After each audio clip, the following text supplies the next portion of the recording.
But Craig, yesterday I got emails and texts all over the place from people about a part of the case that the ACC has filed in North Carolina against FSU. FSU has filed a case against the ACC in Florida. They're both trying to fight this fight on their home turf, and we'll see how that ends up. But one of the things, and when we had Bill Farley on last week or earlier this week on Monday, he's a guy who has done, in his research, has gotten all these Freedom of Information Act, requests fulfilled. But he even said he knows that he'll probably never see most of the discovery in this case because it'll probably get settled because all three parties involved in this, which would be ACC, ESPN, and FSU, probably don't want all this out in the world so that people can see it. And recently, in the ACC's filing, ESPN is alleging that FSU may have committed a felony in releasing a trade secret. I believe that trade secret is that the ACC's contract can be nullified in 2027 by ESPN when FSU released that in their legal filing in their suit against the ACC in Florida. Now, this is interesting in that, just 4 days ago, we had Bill Farley on the show, and he said that he believed that this would eventually become a three-pronged negotiation for the exit fee between the ACC, Florida State, and then ESPN, because ESPN is named in this and they have interest in it either way. I find it very interesting in that now you have, a third party that's probably now completely entered the fray in this, as where they were a little bit on the outside and waiting to see. But now saying Florida State might have committed a felony by saying that, I'm not sure that's true or not. Again, neither of us up here are lawyers. But I don't even think sometimes the lawyers are even dead on 100% certain about some of this stuff, to be perfectly honest. Yeah. And then the fact they're saying this to me means like, we would like this to stop now and let's start negotiating, because the more that comes out, so if Florida State files discovery request, meaning like we would like all of this stuff out in the open, all the correspondence, that means ESPN, like everything that they did and everything that was said is going to be out there. And whether that's legally damning or publicly damning or just, well, this is like they said, a trade secret, they don't want any of that out there. So just appears to me that, it's a small notch in Florida State's corner, because this could drag on for longer than we even realize. Oh, yeah. I think that there are people out there because, they've heard the reports that as long as Florida State tells the ACC by August 1st that they're leaving next year, that they'll be out, and so on and so on. But the only way I think that we see that reasonably is that if this accelerates down the line, which it could. These things either go super fast or super slow. There's really not medium pace when it comes to the law. Like, this is going along exactly at the pace we thought. It either gets really fast or really slow. So we don't know where that's going to go. But I do think when you talk about the ACC, the future of the ACC, that little nugget is very interesting in where Florida State's future is in it, and how this might have gotten a little bit quicker based on the fact that ESPN needs to tighten up their part of it too.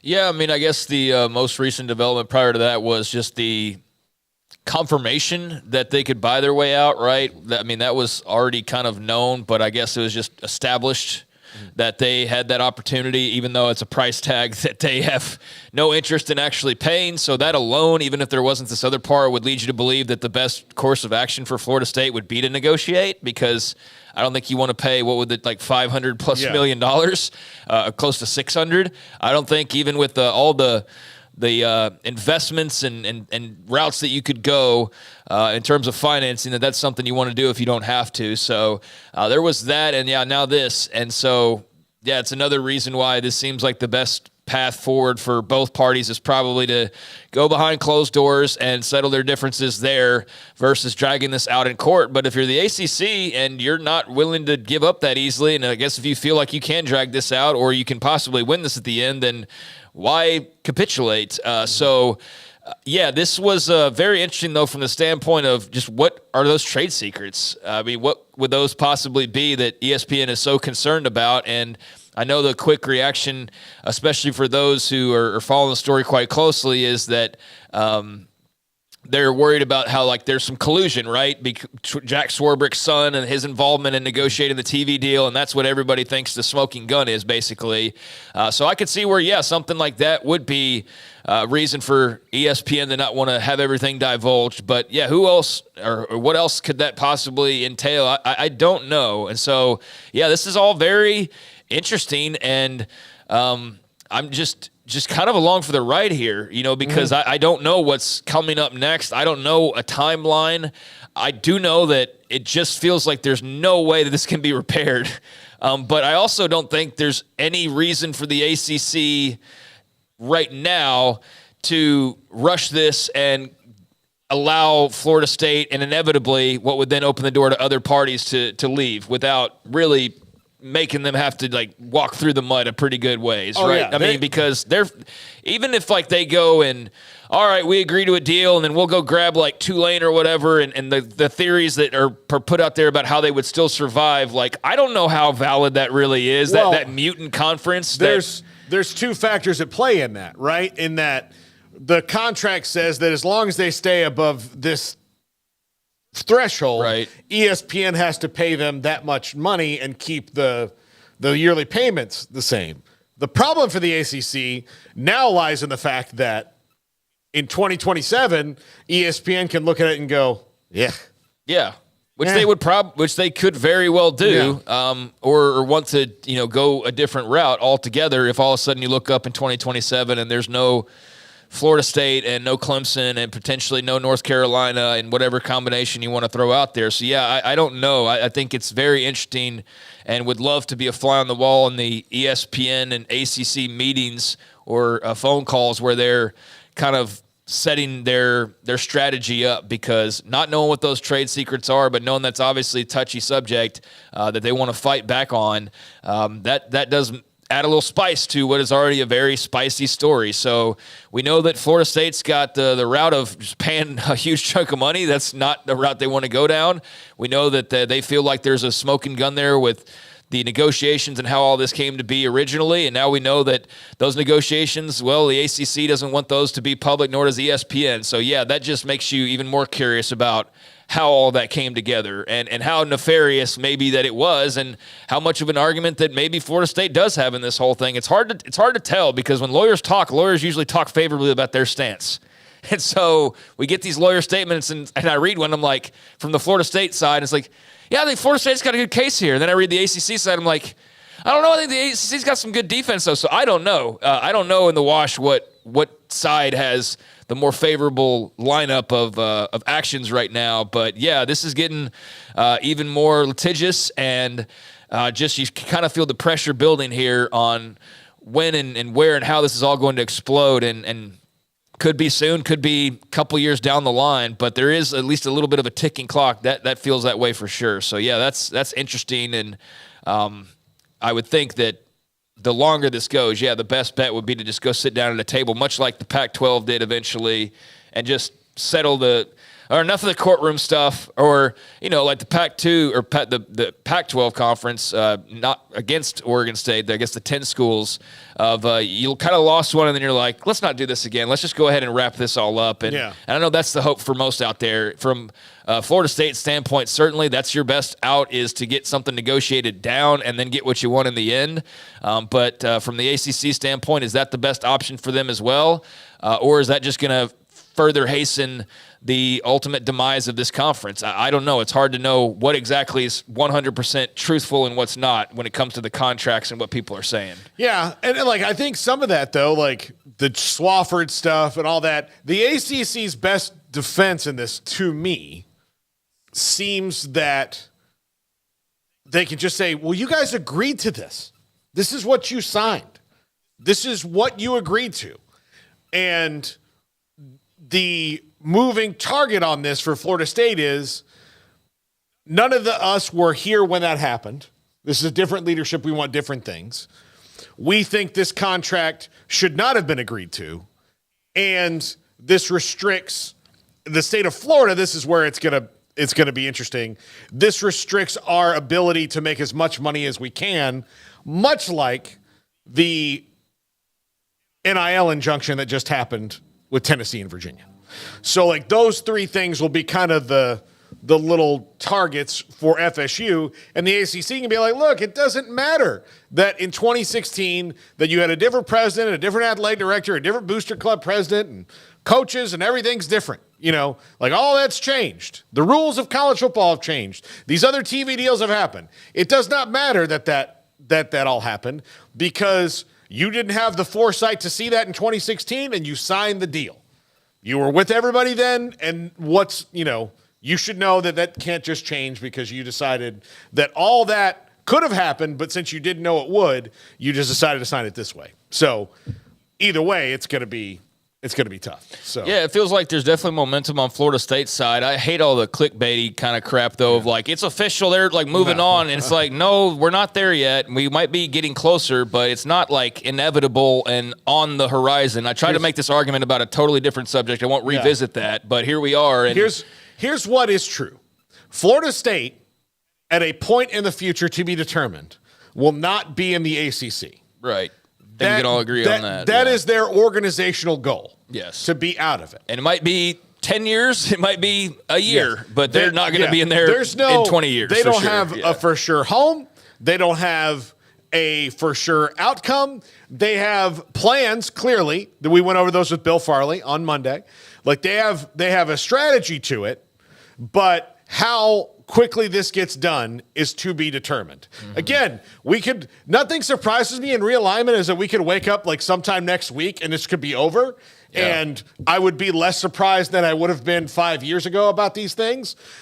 Or, again, wouldn't surprise me if that next year at this exact same time, like there might be some like minor movement in this, but there's like a story coming out going, well, another little victory for Florida State and a victory for the ACC in this one. And like, this is where we are. And we're kind of one step forward, one step back, and kind of in the same spot. Like it's just where it is. That's none of it surprises me when it comes to any kind of realignment mumbo jumbo. No, nor should it at this stage. I mean, it's also very unpredictable. So yeah, everybody's just, I guess, along for the ride when it comes to this story and the various others that are similar to it or have similar outcomes on the landscape. So yeah, this is the big one now. This is the one that could start the whole next wave and really the reshaping of the entire sport of college football, because you automatically assume that they're getting out and they're going to one of two places. It seems like the Big Ten would be the favorite right now, would it not? Just amongst the conversation that's out there. Oh, yeah. But, once that door's open, then who else is jumping through that door? And then what's left over on the other side of that? And how many teams are left standing in the ACC? And then what do they have still available? And what does their future contract look like? And how does ESPN view them? And so there's a reason why it's fascinating, much like the Pac-12 thing when – getting shouted down about how, like, pay attention here. Like, this is a big deal. No, BS, that's bull, and blah, blah, blah. It's like, no, but, like, just keep watching it, and this could be simple and get, clean finish, and the Pac-12 just goes about its business, but if certain things fall a certain way, this could get really ugly, and it's the same thing with this. Like, There could be a clean finish to this, a clean separation, or an ugly staying together for a little while longer. But regardless, whatever happens there's going to be a tsunami effect one way or the other. And so, yeah, this is a huge case that does not have a timeline on it right now, but you feel the urgency certainly coming out of Tallahassee. And so does that hasten things and we get a settlement sooner rather than later? I don't know, but I think you've got to feel pretty good about where you are if you're Florida State right now, because it does seem like you're having some compelling arguments or some things that are involved, like the secrecy around these trade secrets, if you will, that lead you to believe that, okay, there's something nefarious going on here. Maybe that'll help us out in the long run. But there's also, the various state laws, and so how does that come into play as far as what is dubbed a trade secret? What could be potentially off limits? I don't know. I won't wade into those waters. But yeah, this is a fascinating case that's really been. Where are we months-wise on this? Like, we're a few months down the road now at this point. So, August was really when it got in the spring, like that was the 7 months. Yeah, 7 spring months. was the appetizer of there's the big teams in the ACC that creeping are up. Yeah, we don't really like this revenue distribution model, especially when we found out that the schools that nobody watches on television are going to get $90 million. Right. And, we have very solid ratings, especially, the ratings when Clemson plays Georgia. I mean, yes, a lot of that's Georgia, but also that's Clemson. Like, they're huge. Like, we shouldn't be relegated to this spot. And then, it trickles down of like, all right, well, we'll do this thing for you. We'll make it incentive-based. And like, all right, I guess we're going to vote for that. We're not going to say no to more money, but you're closing the gap here by about $5 million when we're talking about closing it by $40 million. Mm-hmm. And then they're like, well, we don't have $40 million. We know, that's why we brought it up. And then it's now gotten to the point of Florida State has taken the angry tact as where you've got 2 or 3 others just waiting in the wings going, all right, let's see how this plays out. Let's see how this goes.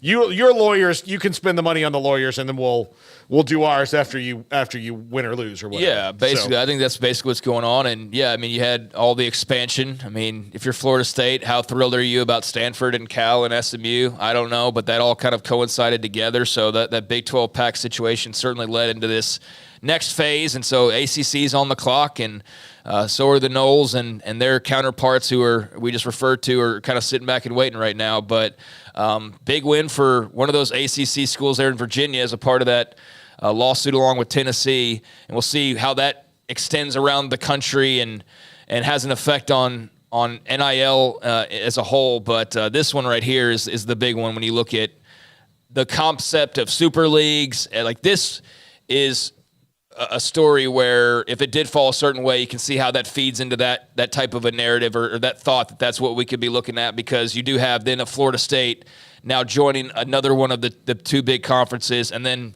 most likely 2 or 3, or at least one other brand joining them somewhere, and further weakening the ACC, which is further weakening the non-power or Super 2 schools, as I coined that last year, and I think it's starting to kind of become a thing more, the Super 2.